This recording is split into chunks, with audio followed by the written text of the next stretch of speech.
Welcome to the Colorado War Correspondents Living History channel. On this channel, we will be adding help videos, how-to videos, and general education videos. While our focus is on war correspondence in World War II, we will also be adding many videos that are just great information for all living historians and reenactors, no matter what your primary impression is. Each of our members brings a different set of skills and knowledge to our group, and we hope that by posting these videos to be shared among the living history community, we can bring those skills and knowledge to you. Let's do a little history on war correspondents.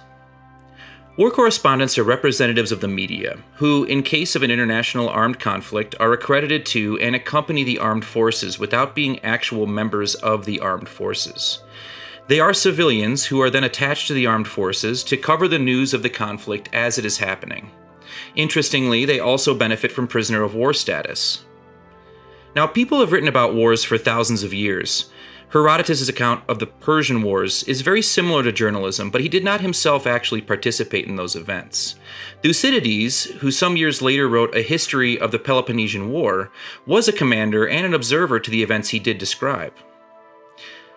Memoirs of soldiers also became an important source of military history.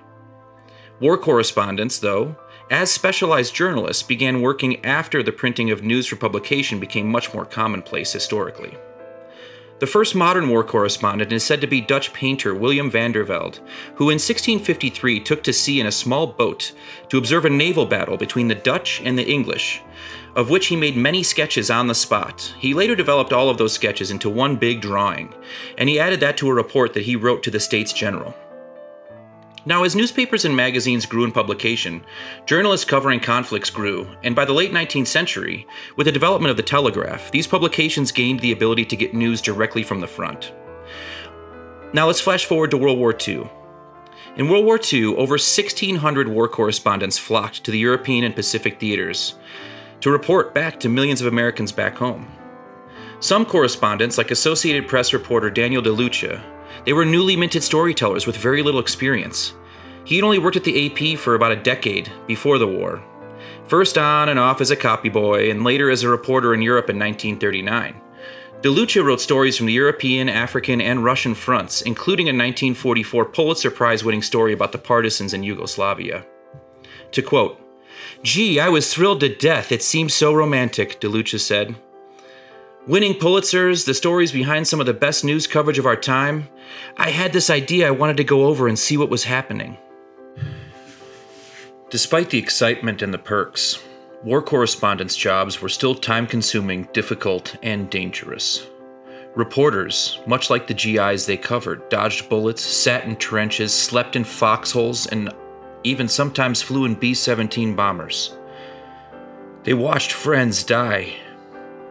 They witnessed missions fail. But somehow they still managed to keep it together and make their deadlines if they could. Jumping in bright-eyed and bushy-tailed, so many of these WarCos grew weary of war. To quote Margaret Bourke-White, "Using a camera was almost a relief. It interposed a slight barrier between myself and the horror in front of me." Our group, based out of Colorado, has a real passion for history and keeping the legacy of these amazing men and women alive. When we do events, we wear and use the original gear, we take pictures with original cameras, and sometimes we even eat authentic Army rations.